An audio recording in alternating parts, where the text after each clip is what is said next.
2002년도 하면 여러분 뭐가 떠오르세요? 2002년도 하면 이 대한민국 막 하면서 우리 2002년 월드컵을 했지 않습니까? 우리나라가 4강이라는 엄청난 결과물을 그때 했는데요. 그 월드컵 경기가 이제 진행될수록 그 응원 구호가 상당히 좀 재밌는 게 많이 나왔습니다. 그 중에 이제 기억 남는 게 이제 독일 준결승에서 독일하고 만났는데 그때 구호가 뭐였냐면 꿈은 이루어진다. 그게 바로 구호였습니다. 근데 이 구호가 많은 사람들에게 회자됐고, 야 진짜 꿈이 이루어지는구나 그러면서 많은 사람들이 꿈꾸는 대로 말하는 대로 될 거다라고 이야기했는데, 이 참 그 꿈대로 된다는 것이 쉽지만 않은 것 같습니다. 과연 꿈대로 되는 것인가? 과연 꿈은 이루어지는 것인가? 현실 세계에서는 이 꿈과 나의 현실이 너무나도 멀리 있는 것이 사실이거든요. 여러분, 꿈꾸는 대로만 우리가 다 이루어질 수 있다면 얼마나 좋겠어요. 그렇다고 꿈을 꾸지 말자는 건 아닙니다. 하지만 인생이라는 것, 삶이라는 것은 꿈꾸는 대로 다 이루어지는 것만은 아닌 것 같아요. 우리 신자들이 기억할 것이 있습니다. 그것은 무엇이냐? 분명히 우리에게 이루어지는 한 가지의 비전이 있다는 것이지요. 그것은 하나님께서 그분의 뜻을 이루신다. 이것이 분명히 이루어지는 것임을 여러분 기억하시기 바랍니다. 하나님의 말씀은 분명히 이루어집니다. 오늘 신구약 성경 1189장 맨 마지막 요한계시록 장을 우리가 읽었습니다. 이 말씀의 내용을 통하여서 과연 하나님께서 이루시는 말씀은 무엇인가? 그리고 우리가 소망해야 될 것은 무엇인가? 어떠한 하나님의 말씀이 우리에게 이루어질 것인가를 함께 살펴보는 복된 은혜의 시간이 되시기를 주님의 이름으로 축원합니다. 오늘 요한계시록 이 부분은요, 두 부분으로 되어 있습니다. 22장은 사실 21장 네 번째 환상과 붙어 있는 부분이요, 1절에서부터 5절에 있는 내용입니다. 우리가 갈 새하늘과 새 땅, 그 새하늘과 새 땅의 모습은 과연 어떤 것인가? 지난 시간에 살펴본 것은 마치 지성소와 같다는 것이죠. 거룩한 성과 같은 그러한 새하늘과 새 땅의 모습을 다루고 있다면, 오늘 22장 1절에서부터 5절에 있는 말씀을 살펴보면 거기에는 회복된 에덴 동산의 모습을 우리는 만날 수가 있다는 것이죠. 22장 제가 1절과 2절 말씀을 좀 한번 읽어보도록 하겠습니다. 요한계시록 22장 1절과 2절 말씀을 제가 먼저 한번 읽어보도록 하겠습니다. 또 그가 수정같이 맑은 생명수의 강을 내게 보이니 하나님과 및 어린 양의 보좌로부터 나와서 길 가운데로 흐르더라. 강 좌우에 생명나무가 있어 12가지 열매를 맺되 달마다 그 열매를 맺고 그 나무 잎사귀는 만국을 치료하기 위하여 있더라. 아멘. 유인물 내용을 좀 한번 보세요. 거기 보면 이 최후의 에덴 동산의 모습이 등장을 하는데요, 이것은요, 인간의 삶이라는 것은 실낙원의 삶이라는 것이지요. 우리의 현실은 무엇입니까? 낙원을 잃어버린 거예요. 낙원 잃어버렸어요. 낙원을. 하지만 22장의 오늘 말씀을 보면 새로운 삶, 복낙원, 복된 낙원, 진정한 파라다이스에서의 삶을 우리에게 소개해주고 있다는 것이죠. 새 예루살렘에서 안에서 낙원의 축복이 우리에게 지금 주어지고 있는 것을 이 1, 2절이 보여주고 있습니다. 그런데 여기에서 우리의 주목을 끄는 게 있어요. 22장 1절을 다시 보면요, 또 그가 수정같이 맑은 생명수의 강을 내게 보이니, 거기에 생명수의 강이 등장을 합니다. 이 생명수의 강이 등장을 하는데요, 성경에 보면요, 강이 몇 개 등장을 합니다. 강이 몇 군데 등장하냐면 에덴에 강이 4군데로 강이 흘러갔다라는 에덴 동산 안에 강이 또 있었어요. 그리고 우리가 에스겔 말씀을 가지고 큐티를 나눴었는데요, 에스겔에도 보면요, 오늘 성경 말씀하고 유사한 그런 장면들이 등장을 하는 것을 볼 수가 있습니다. 이 성경에서의 이 강은 하나님의 충만한 은혜의 역사를 이야기를 해요. 그래서 창세기 2장 10절에 보니까요, 이 강을 첫 번째 이렇게 소개를 합니다. 강이 에덴에서 흘러나와 동산을 적시고 거기서 갈라져 내 근원이 되었으니. 에덴에 뭐가 있었다는 것이죠? 강입니다. 에덴의 가장 중요한 특징은 거기에 뭐 금이 나오고 뭐 여러 가지가 풍부하고 하지만 이 강이 흘러가는 거예요. 또 하나 에스겔 47장 12절 말씀 보니까요, 이렇게 또 말씀을 하고 있어요. 잘 보십시오. 오늘 본문과 얼마나 비슷한지 한번 보세요. 강 좌우가에는 각종 먹을 과실나무가 자라서 그 잎이 시들지 아니하며 열매가 끊이지 아니하고 달마다 새 열매를 맺으니 그 물이 성소를 통하여 나옴이라. 그 열매는 먹을 만하고 그 잎사귀는 약 재료가 되리라. 아멘. 오늘 우리가 읽었던 2절 말씀과 너무나 유사한 말씀이 에스겔 47장에 등장을 하고 있습니다. 그리고요, 예수님은 또 하나의 강을 신약에서 이렇게 우리에게 일러주고 계세요. 요한복음 7장 37절 8절 말씀을 제가 읽겠습니다. 명절 끝날 곧 큰 날에 예수께서 서서 외쳐 이르시되 누구든지 목마르거든 내게로 와서 마시라. 나를 믿는 자는 성경의 이름과 같이 그 배에서 생수의 강이 흘러나오리라 하시니. 아멘. 그렇습니다. 구약의 그 에덴 동산의 가장 복된 그곳에, 에덴은 기쁨이란 뜻이지 않습니까? 그 기쁨의 동산에 하나님께서는 생수의 강의 역사가 있었다는 것이죠. 에스겔 47장을 통하여 에스겔 선지자는요, 한 미래를 꿈꿉니다. 하나님께서 그 성소에서부터 나온 물이요, 어디로 가는 줄 아세요? 에스겔 47장을 보면 그게 아라바의 바다라고 그러는, 이게 사해바다입니다. 사해바다, 완전 죽어있는 그 바다, 생명체가 살 수 없는 그 바다에 흘러가서 모든 것들을 살려버립니다. 그리고 그 강 좌우에 나무가 풍성해지는 그러한 환상을 에스겔이 봅니다. 예수님께서는 신자의 배 안에 생수의 강이 흘러날 것이다, 생명의 역사가 그 안에 일어나게 될 것이다 라고 말씀하셨습니다. 이것은 그들을 성령을 가리켜 말씀하심이라 라고 성경은 해설해 주고 있지요. 그런데 이런 모든 성경의 증언들의 가장 최종적인 모습이 무엇이냐? 그것은 오늘 22장 2절에 있는, 1, 2절에 있는 것 같은 새하늘과 새 땅에 생명수의 강이 있다라는 것입니다.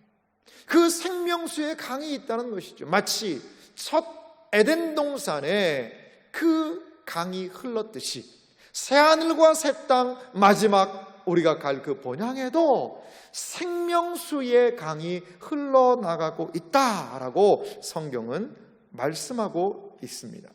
유인물계속 한번 보시겠어요? 자, 또한 그 생명수 강에는 생명나무가 등장을 합니다. 에스겔 47장과 창세기에도 등장을 하고 있고요. 그 의미는 뭐냐? 가로 4번을 보면요, 생명수와 생명나무는 하나님으로부터 나오며 새 창조에 속한 생명으로 영원한 삶을 의미한다는 것입니다. 이 영원한 삶을 의미하는 것이 생명나무와 생명수의 강이다라고 생각할 수 있습니다. 자, 5절도 가로 5번도 보십시오.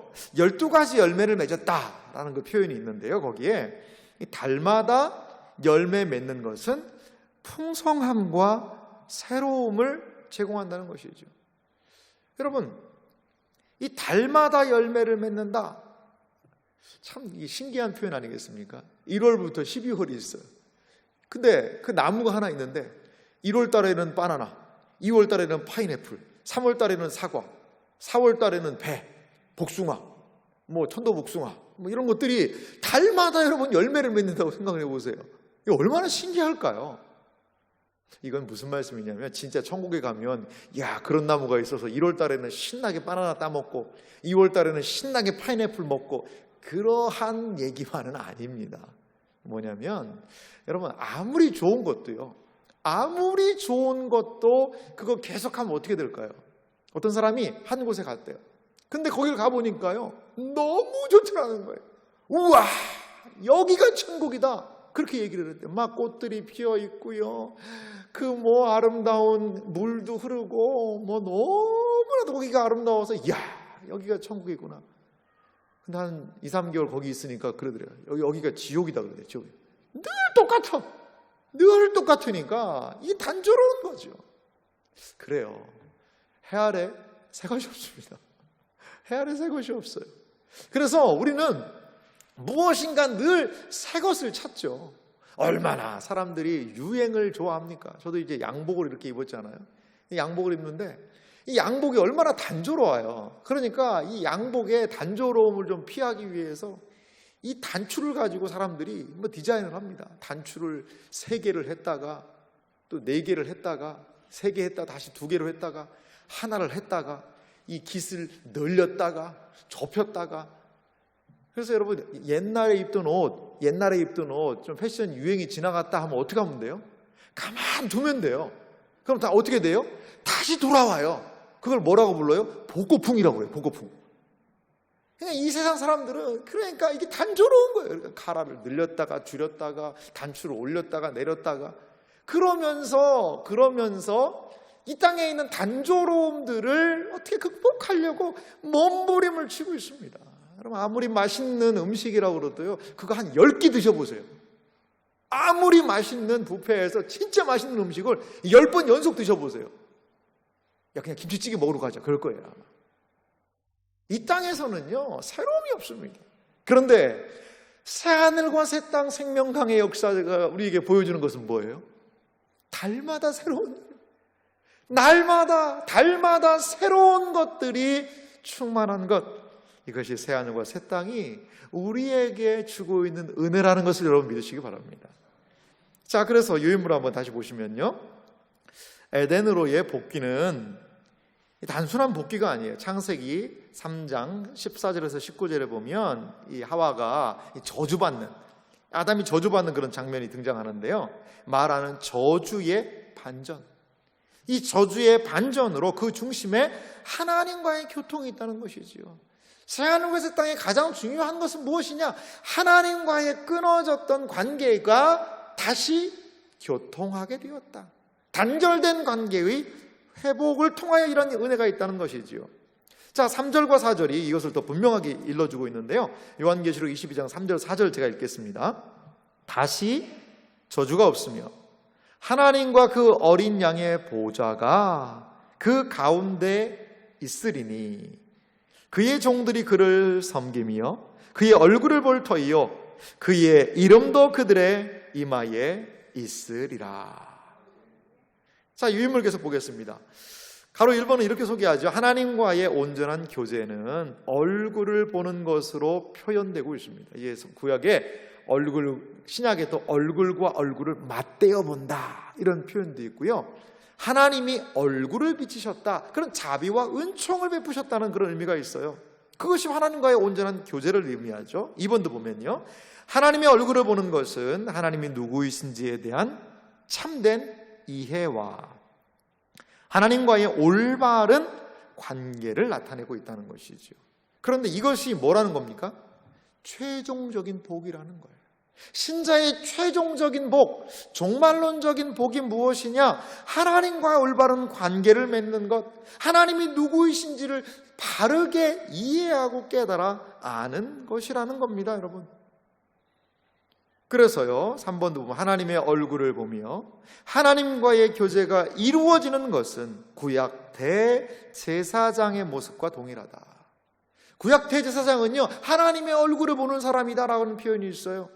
그리고 여기에 등장하고 있는 한 단어가요, 보면 3절에 그의 종들이 그를 섬기며라는 단어가 있습니다. 이 섬기다. 이 섬기다라는 이 단어는요, 어떤 의미가 있냐면 구약의 성막에서 레위인들이 섬기다 라는 그 단어와 똑같은 의미가 있어요. 그러니까 새하늘과 새 땅에서 우리가 하나님과의 관계는 어떤 관계냐? 마치 구약 성경의 대제사장이 1년에 한 번 홀로 지성소에 들어가서 하나님을 만나고 섬기는 것과 같은 그러한 우리 모두의 신분이 이루어진다는 것이죠. 새하늘과 새 땅은 우리의 신분을 대제사장과 같은 신분으로 바꾸어 놓는다는 것입니다. 하나님 그분을 온전히 배웠고 그분과 교제 나눌 수 있는 놀라운 은혜의 역사가 새하늘과 새 땅에 있게 된다는 것을 여러분 믿으시기 바랍니다. 자, 그러면 이제 5절은 한번 다 같이 읽어볼까요? 우리에게 있는 은혜인데요. 5절 말씀, 요한계시록 22장 5절 말씀 한 목소리 읽겠습니다. 다시 밤이 없겠고 등불과 햇빛이 쓸데없으니 이는 주 하나님이 그들에게 빛이심이라. 그들이 세세토록 왕노릇 하리로다. 아멘. 유인물 좀 계속 보면은요, 주의 빛 안에서 우리가 왕노릇 하게 된다, 이렇게 표현을 하고 있습니다. 1번도 보십시오. 어둠의 세계 속에서 빛은 해나 등불에서 나옵니다. 하지만 영원한 빛의 세계 속에서는 하나님의 임재가 하나님의 영광으로 영혼을 가득 채운다는 것이죠. 하나님 자체가 빛이에요. 그렇기 때문에 하나님 자체가 빛이기 때문에 해와 달의 비침이 쓸데없다는 것이죠. 두 번째도 보면요, 이기는 자는 그리스도께서 아버지에게 받은 것과 동일한 만국을 다스리는 권세를 약속받는다는 것이죠. 요한계시록은 계속 이기는 자에 대한 이야기가 나옵니다. 우리 신자들이 이기라고 이야기를 해요. 그 사람들에게 주는 것은 만국을 다스리는 권세를 주어서 왕노릇하게 하겠다는 거죠. 자, 3번도 한번 보세요. 성도들의 미래 통치. 이 미래 통치는 성경의 지속적인 주제입니다. 우리가 영원한 나라를 다스리는 그리스도의 통치에 참여하게 될 것을 계속적으로 이야기를 하고 있어요. 여러분, 이 땅에 살아갈 때도요, 많은 사람들이 정치인이 되고, 그리고 이 한 자리 고위 공직자가 되어서 그 통치에 동참하려고 많은 사람들이 애쓰고 있지 않습니까? 새하늘과 새 땅에서 우리 신자들은 그리스도와 함께 그리스도의 통치에 동참자가 된다는 거예요. 이 4번이 제가 주석을 읽으면서 참 의미심장했던 부분이 가로 4번인데요. 그레고리 빌이라는 분이 이렇게 정리를 잘 해놓으셨더라고요. 우리 그 부분은 가로 4번을 함께 읽어볼까요? 같이 한번 읽어보겠습니다. 아담이 에덴에서 땅에 움직이는 모든 생물을 다스렸던과 같은 방법으로 새로운 피조물에 대한 주권을 신자는 행사하게 될 것이다. 아멘. 아담이 에덴 동산에서 모든 것들에 이름을 붙이고, 이름을 붙인다는 의미가 다스린다는, 지배한다는 의미가 있어요. 모든 것들에 이름을 붙이면서 에덴을 하나님의 뜻대로 다스렸죠. 통치했죠. 하나님이 주신 주권을 가지고 말입니다. 그런데 새하늘과 새 땅에서 새롭게 된 피조물을 그리스도와 함께 신자들이 에덴에서 마치 아담이 다스렸던 것과 같이 다스리게 될 것이다라고 이야기를 하고 있습니다. 참 우리가 이 부분을 아무리 상상을 해봐도 이 부분 잘 모르겠어요. 하지만 한 가지 확실한 건 아담과 같이, 아니 아담보다 더 영광스러운 모습으로 그리스도의 통치에 우리가 동참하게 될 것이다. 할렐루야. 그것을 성경이 우리에게 도전하고 있습니다. 그래서요, 최종적으로 새하늘과 새 땅에서 우리는 하나님 앞에서 왕과 같은 제사장으로 그분을 섬기게 됩니다. 하나님에 대한 바른 이해, 바른 관계, 바른 교제가 새하늘과 새 땅을 통하여 이루어지게 된다. 여러분, 이것이 우리의 소망이 된다는 것을 믿으시기 바랍니다. 근데요, 어떤 분이 아주 재밌는 얘기를 하세요. 그분이 신학교에서 가르치셨는데 한 신학생이 그런 얘기를 하더라는 거예요. 교수님, 저는 새하늘과 새 땅 별로 가기가 싫다는 거예요. 그래서 이 신학생이 이게 무슨 새하늘과 새 땅을 가기가 싫다고 그러나, 왜 가기가 싫으냐라고 물어봤더니 이 신학생이, 이 사람이 그런 얘기를 하더라는 거예요. 아니, 새하늘과 새 땅에 가면 자기는 너무 지루할 것 같다는 거예요. 너무 지루할 것 같다는 거예요.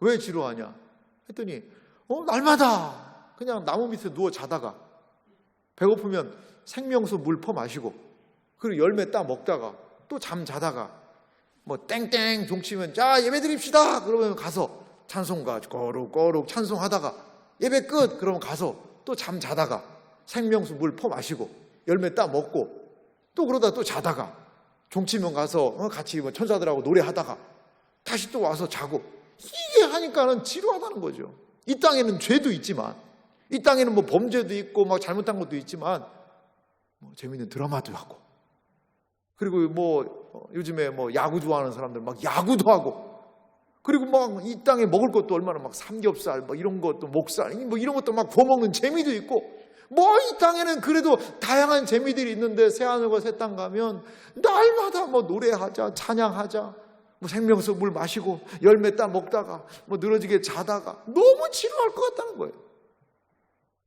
고개를 끄덕이시면 안 되는데 고개를 끄덕이시는 분이 좀 계시는 것 같아요. 과연 그럴까요? 여러분, 새하늘과 새 땅에서 주시는 하나님의 은혜가 뭘까요? 한 가지 우리가 상상해 볼 수 있는 게 있는데요, 새하늘과 새 땅에서도 하나 분명한 사실이 있어요. 하나님은 우리의 창조주가 되신다는 것을 여러분 믿으시기 바랍니다. 새하늘과 새 땅에서도 우리는요 영원한 피조물이에요. 그 창조주와 피조물의 격차는, 그것은요 극복할 수 없는 그러한 격차입니다. 새하늘과 새 땅에서 가장 영광스러운 것은 아마 이런 것이 아닐까요? 어떤 분들이 새하늘과 새 땅에서 뭐 여러 가지 우리가 잘 알 수는 없지만 한 가지 분명한 사실은요, 그분 하나님을 좀 우리가 알게 된다는 거예요. 여러분, 한 예를 좀 들어볼게요. 이 세상에서 여러분 뭐 학원을 좀 다녀보셨는지 모르겠습니다만, 학원 강의 중에서 가장 권위 있는 강의가 무슨 강의인 줄 아세요? 학원 강의. 학원에서 뭐 이 사람은 이 과목을 가르칩니다, 이 과목 가르칩니다 라고 막 쫙 여러 가지가 있는데, 그 모든 것에서 가장 권위 있는 강의가 무슨 강의인 줄 아세요? 무슨 강의일까요? 바로 저자직강입니다. 저자직강이라는 말 들어보셨죠? 이 문제집 쓴 사람이 저자가 직강합니다. 그러면 권위가 있습니다. 권위가. 여러분, 이 성경을 누가 만드셨어요? 하나님이 만드셨지요. 하나님이 만드셨어요. 감동으로 하나님이 허락하셨어요. 그래서 이 땅에 부족하지만 목사들을 통하여, 성경 교사들을 통하여 하나님의 말씀이 여러분 증거될 때, 그게 하나님 말씀이구나, 여러분 깨달을 때 기쁨이 있어요, 없어요? 기쁨이 있잖아요. 하나님의 말씀을 알게 될 때에 기쁨이 있어요. 하나님의 말씀 그거구나. 평생에 듣던 말씀 또 들려주시오. 그러면서 찬양하면서 우리가 말씀이 깨달아지면 기쁨이 분명히 우리 가운데 생겨요. 이 땅에 제한적이고 부족한 인간이 하나님의 말씀을 대언할 때에도 이 땅에서 기쁨이 있는데, 하물며 새하늘과 새 땅은 어떻게 한다는 거예요? 저자직강. 그래서 성경도 필요 없어요. 그 하나님께서 자신을 드러내실 것입니다. 하나님이 얼마나 사랑이 많으신지, 얼마나 인자가신 분이신지, 얼마나 자비와 긍휼이 많으신지, 얼마나 이 세계에 대한 놀라운 역사를 펼치고 계시는지를 우리에게 일러주실 거예요. 가장 힘있게 부를 수 있는 찬양이 어느 찬양일까요? 저는 말씀에 충만한 은혜를 받고 그 다음에 막 그 말씀에 관한 찬양을 하는 거죠. 우리 이 하나님을 찬양합시다 할 때 막 찬양해 보세요. 그러면요 막 닭살 돋는 전율이 일어나요. 그게 찬양이거든요. 마찬가지예요. 새하늘과 새 땅은 종 땡땡 치면서 아이고 이 찬송 언제 끝나나, 그게 아니에요. 하나님이 자신을 드러내시니까 찬송하지 않을 수밖에 없는 것입니다. 오 하나님 그렇습니다. 당신은 위대하신 분이십니다. 할렐루야 아멘. 그러면서 주님은 자신을 드러내시는 거죠. 그리고 우리는 그분을 누구이신지를 깨달아 알고 기뻐하는 거예요. 얼마토록? 영원토록, ever and forever. 영원히 그 하나님이 누구이신지를 알고 깨닫고 기뻐하고 즐거워하고 찬양하는 삶이 새하늘과 새 땅의 삶이라는 거예요. 여러분, 그래서요, 이 땅에 있을 때 성경 공부 여러분 열심히 하셔야 됩니다. 이 땅에서 성경 공부 열심히 안 하면요, 어떻게 돼요? 아니, 하나님께서 자신을 드러내고 알려주시고 하는 그거요, 뭔 소리야 저게? 그러면요, 그 하나님이 자신을 드러내시는 거기 참여를 못 하는 거예요. 아마 이거 제가 상상한 거예요. 아마 그런 분들은 어디로 가느냐, 좀 약간 거기 하나님하고는 같이 말씀 못 나누고 조금 그 딴 반으로 갈 것 같아요. 그래서 뭐 바울 반, 베드로 반. 그래서 베드로가 열심히 너는 어느 교회에서 성경 공부를 했길래 이것도 몰라가지고 이제 배우냐, 아마 그러지 않을까 이런 생각이 들어요. 그래서 우리가 이 자리에서 하나님의 말씀을 알고 말씀을 배우고 거기서 기쁨을 누리는 것, 이것은 새하늘과 새 땅에서 영원토록 그 하나님과 누리는 기쁨을 미리 맛보는 것임을 여러분 기억하시기 바랍니다. 이러한 새하늘과 새 땅에 놀라운 은혜의 역사가 모든 분들에게 있으시기를, 또한 말씀 안에 하나님의 뜻을 발견하고 거기에서 놀라운 기쁨의 역사, 그리고 확신과 더욱더 믿음의 강력한 은혜의 역사가 우리 모두에게 있기를 간절히 소망합니다.